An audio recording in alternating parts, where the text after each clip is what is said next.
Olá, pessoas! Voltei! Voltei 2 meses depois, estamos de volta. Eu tô com uma convidada muito mais que especial aqui. Hoje também é dia 29 de janeiro, Dia Nacional da Visibilidade Trans. A gente vai falar sobre isso. Mas vamos já dar aqui o nosso diálogo com essa convidada incrível, que tem uma história muito linda. Que ela nasceu no dia 17 de dezembro. No dia 25 ela estreou como Jesus Cristo. Eu tenho uma coisa pra te dizer, Renata. Renata Carvalho, ela veio antes fazendo Jesus, viu? Mas a gente vai falar sobre isso. Renata entra pra dentro. Com vocês, Valéria Barcelos. Eita, tasca, maravilhosa. Tum, dum, dum. Gente, pra quem tava na live um pouquinho antes, nos perdoem, deu uma pequena falha técnica, coisa boba, a gente já resolveu, é assim mesmo, nesse começo agora, vai ter uns BOzinhos, mas depois do dia seguinte vai estar tudo bem, tudo maravilhoso, tudo incrível, vai dar tudo certo. Valéria, em 1900... Vamos lá, então, estava eu no Rio Grande do Sul, papai foi comprar cigarro, nunca mais voltou. Conta esse trechinho. Pode resumir, amiga, que a gente entende. Então, a gente estava falando antes de tudo acontecer. De cairmos aqui, nos caímos no chão, todos nos arrebentamos aqui. Falando sobre o Rio Grande do Sul e da minha trajetória lá no Rio Grande do Sul, né? Enquanto artista, que se mistura com a minha história de vida, né? Eu nasci em dezembro, já fui ser Menino Jesus lá na manjedoura no hospital no dia 25. Gente, isso é verdade. Isso é verdade. Só pra explicar, conta aí pra gente. Não, é verdade, assim, precisavam de uma criança que tivesse recém-nascida, assim, naquela semana pro alto de Natal. A criança que tava por ali e que a minha mãe era conhecida das enfermeiras e tudo mais. Leva essa criança lá e a minha mãe conta que eu fiquei bem quietinha, paradinha, interpretativa já. Com uma semana de... Ser ou não ser, essa é a questão. Com uma semana de vida interpretativa de Menino Jesus. E essa minha trajetória de artística, que se mistura com a minha trajetória de vida, começa no interior do Rio Grande do Sul, numa cidade chamada Santo Ângelo. Onde lá eu comecei a cantar aos 6 anos de idade, na escola, naqueles tempos de escolares em que a professora, né, a voz da professora era lei, você vai fazer isso e pronto. sem muito poder de escolha. E logo depois também vem o teatro também na escola. E aí depois disso eu já começo a querer... participar de festivais de música, etc e tal. Então, toda a minha trajetória de pessoa artista, ela se mistura com a minha trajetória de vida, porque tudo estava meio que ligado à possibilidade de ser alguém, né? De ser alguma coisa, de ser alguém. E de conseguir, como eu estava falando antes, fugir para um mundo em que eu pudesse me sentir protegida da falta de proteção que o mundo real me trazia, né? Eu acho que tem sido assim desde sempre. A vida inteira. Eu tenho essa notícia pra te dar. Né? Tem sido assim a vida inteira. Eu não queria trazer notícia negativa pra você, mas... Tem sido assim a vida inteira. Acho que o meu fazer artístico tem me salvado diariamente e infinitamente de muitas coisas, né? E aí nós entramos naquele contexto sobre estar no Sul. Porque eu quero até reavaliar a minha questão aqui, porque preconceito tem no Brasil inteiro. Sul, com pessoas trans, né? A transfobia, Sul, Nordeste e tal. Mas o Sul tem aquele lance mais, que também tem a xenofobia, que às vezes eles agregam um pouquinho, a gente agrega um pouquinho de racismo. Não, junta tudo, assim, vira um caldeirão com muitas coisas, assim. Eu sempre que eu falo isso, parece que eu tô desdenhando o estado em que eu nasci, não é isso? Não, justamente por eu saber, uma questão de história também. Por eu saber de onde eu venho, por eu lembrar tudo que eu passei, né? Eu lembro muito de situações racistas quando eu era criança. Eu acho que se me perguntarem a primeira coisa a primeira situação preconceituosa que eu tenho na minha lembrança, com certeza foi uma situação racista de uma coleguinha da escola falando coisas horríveis, assim, né? E que, assim, a gente sabe que não foi ela que criou aquilo. Ela deve ter ouvido na casa dela e etc e tal, né? Então, tem esse histórico realmente, né? E também temos um histórico junto a isso, que é o contrassenso que a gente estava comentando antes, de que também é uma região, é um estado com a maior concentração de terreiros de matriz africana, de religião de matriz africana, que também é uma coisa muito contrassenso, assim, sim, ao mesmo tempo, né? que tem uma religiosidade, tem, claro, a gente tem muita região portuária, o que também facilita historicamente que esses escravizados chegassem pelo porto, etc e tal. Então, também tem isso. Mas também tem essa permanência dessas pessoas cultuando isso. Ao mesmo tempo em que também muitos dos artistas que precisam acontecer por lá, e a gente sabe muito bem como funcionam as coisas no cinema, enfim, na televisão mesmo, né? Tem que sair de lá para conseguir fazer com que as suas coisas, as suas pretensões aconteçam. Mas eu acho até que você realizou muita coisa incrível ainda estando lá. Eu tava fazendo esses dias desses um balanço dessas coisas.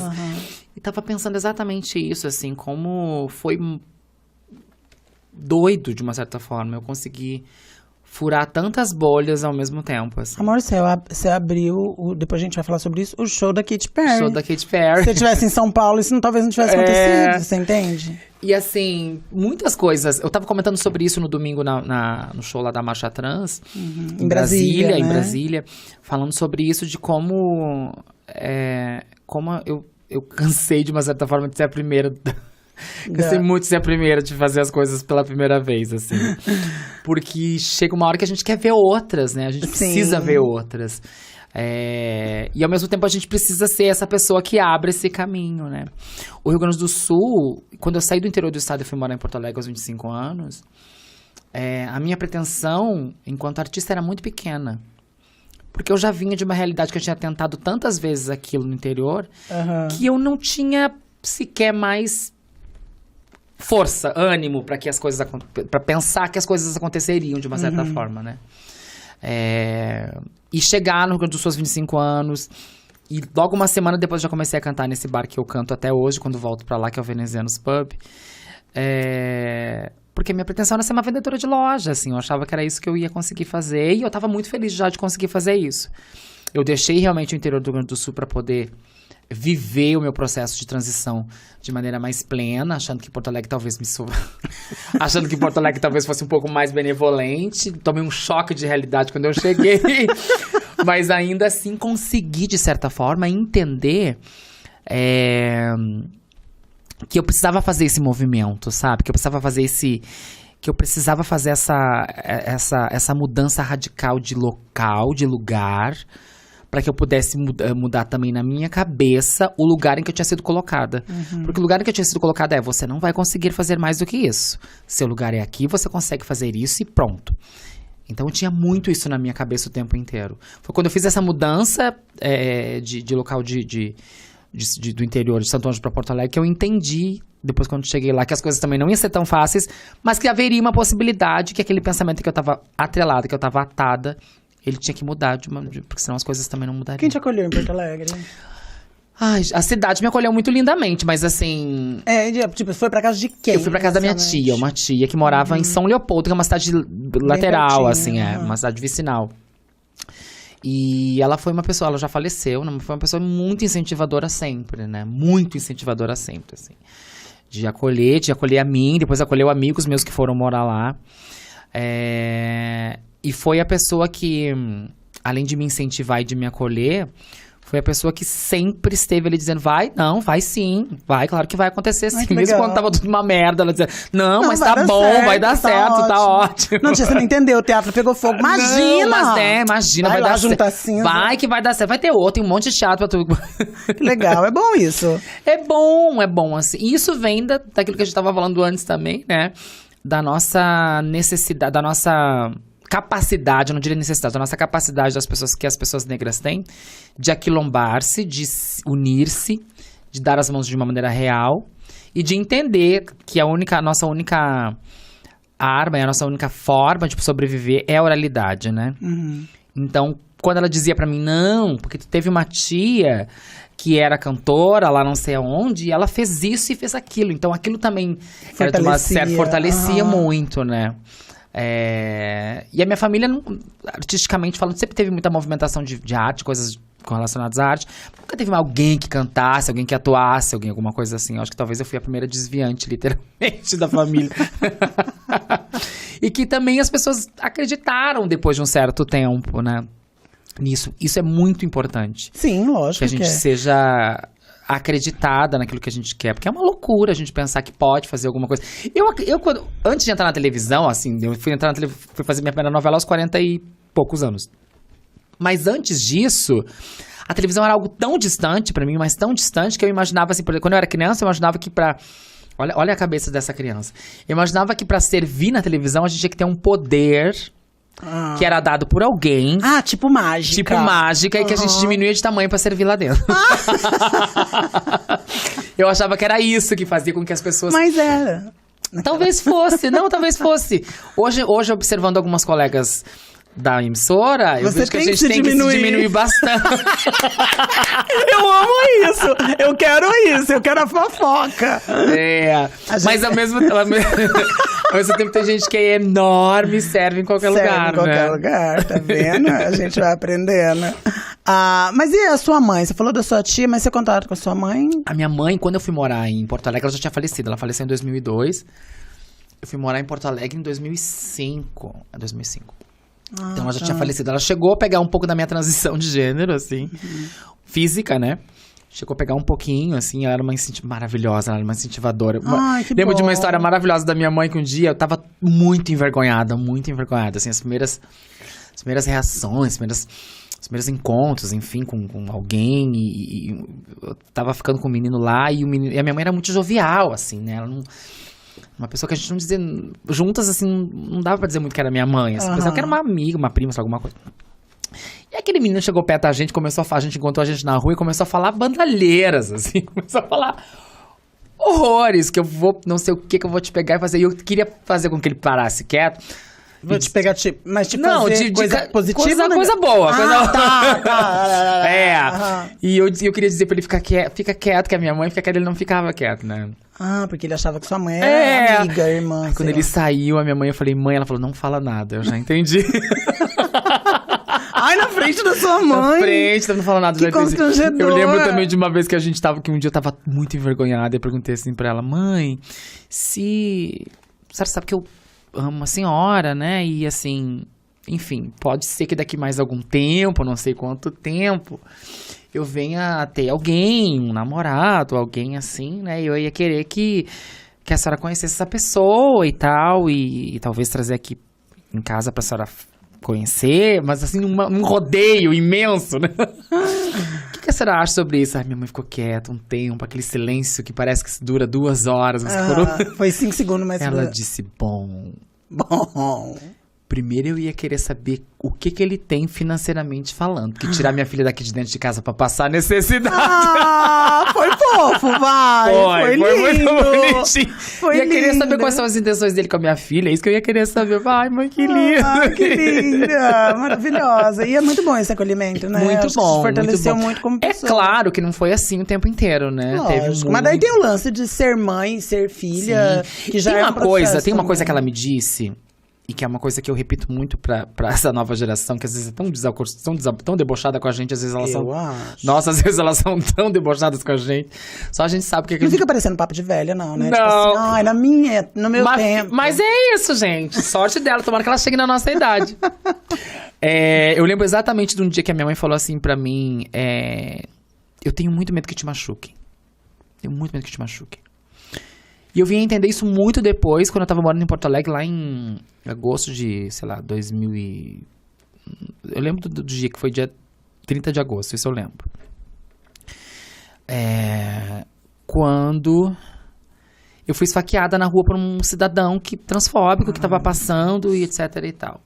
E aí parece que naquele momento, as palavras da minha mãe vieram com muita força. E é uma coisa doida também o que aconteceu a partir disso, porque a partir disso eu descobri uma outra função, se é que pode usar essa palavra, com relação ao meu trabalho. Eu achava que eu era uma cantora, que lá quando eu surgi era tudo mato em 2000 e pouco, não tinha outras cantoras trans, etc. Talvez tivesse, mas não com o destaque que eu tinha na época. E eu achava que meu trabalho era esse, ali, enfim, cantar minhas musiquinhas, e tava tudo legal, tava tudo bem. Depois desse episódio eu entendi que era muito mais, assim, que eu era uma voz que era ouvida literalmente. E que eu tinha, por obrigatoriedade, fazer com que as pessoas me ouvissem em algum âmbito. Mesmo que de maneira subliminar. Você acha que faltava consciência de classe naquele momento? Faltava muito. Eu vejo minhas entrevistas de antigamente, eu fico pensando, meu Deus, Que pessoa é essa? Mas ao mesmo tempo é bom para que a gente entenda que tudo é uma construção a partir da convivência e não adianta, a gente tem que estudar, a gente tem que ler, a gente tem que se informar, a gente tem que conviver com essas pessoas, né, entender, ouvir essas pessoas que vieram antes da gente, a gente tem que conviver, até aprender com essas pessoas mais jovens, principalmente o que não se deve fazer, mas aprender muito, né, a partir da convivência. E eu percebi muito a partir disso, desse episódio de transfobia, que foi violento e que foi uma violência física, foi uma coisa muito horrorosa, assim, uma coisa horrível, eu não consegui fazer BO, só consegui fazer BO uma semana depois, foi uma coisa horrorosa. Mas muita coisa boa surgiu daí. Parece, assim, demagógico, mas não é. Muita coisa boa saiu daí. Por exemplo, eu não sabia que naquela época já, lá em Porto Alegre, pelo menos, mulheres trans já podiam ser atendidas na delegacia da mulher. Olha, isso foi em que ano? Foi 2000 e... Gente... Ai, não vou lembrar, acho que eu apaguei toda a minha memória. Enfim. Mas eu não sabia, não faz muito tempo não, assim. Você quer contar como foi o episódio? Posso contar. Eu tava passeando na rua, tinha feito um show no dia anterior, um show maravilhoso, um show incrível, que eu tava muito feliz. E a gente saiu com eu saí com o meu namorado da época, isso era um sábado, esse show foi no sábado, no domingo à tarde... A gente saiu pra comemorar e pra almoçar, porque a gente tinha ganhado um cachê bom e vamos comer num restaurante legal, etc e tal, né? Quando esse cidadão passou xingando muito, falando muitas coisas, um xingamento infinito.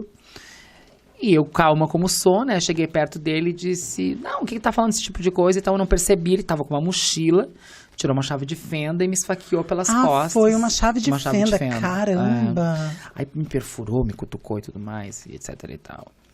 Machucou também meu namorado. Desculpa, eu te lembrei da menina, etc e tal. E aí machucou meu namorado também, e aí foi uma sucessão de coisas que não deram certo, assim. Eu não consegui... Você conhecia essa pessoa? Não, foi nunca pura e simplesmente vi. Transfobia, gratuitamente. Gratuitamente. Assim, Foi passar na rua, começou a xingar, lixo, aberração, teu lugar não é aqui. E, aliás, essa é uma frase que ele disse, que ficou reverberando na minha cabeça e que deu essa virada de chave total comigo. Na minha carreira e naquilo que eu sinto e naquilo que eu levo enquanto fazer artístico, né? Que o meu lugar não era ali. Eu acho que ele tinha muita razão quando ele falou isso. O meu lugar não era simplesmente ali, era podendo falar, né? Eu sou uma voz que sou ouvida. Sobre você. Sobre as outras pessoas, mostrando para as pessoas o que a gente pode fazer a partir disso. E a partir disso tudo mudou, assim, na minha carreira. Os meus shows passaram a ser muito mais politizados, muito mais políticos.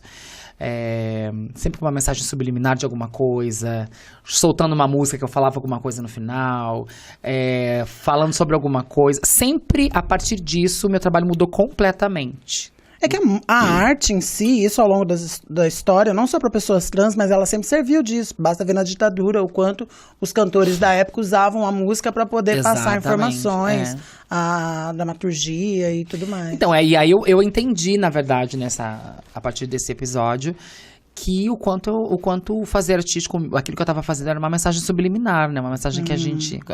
Eu falo sempre trago a história de Bob Marley, que diz que ele queria falar tanto sobre amor, que queria que as pessoas...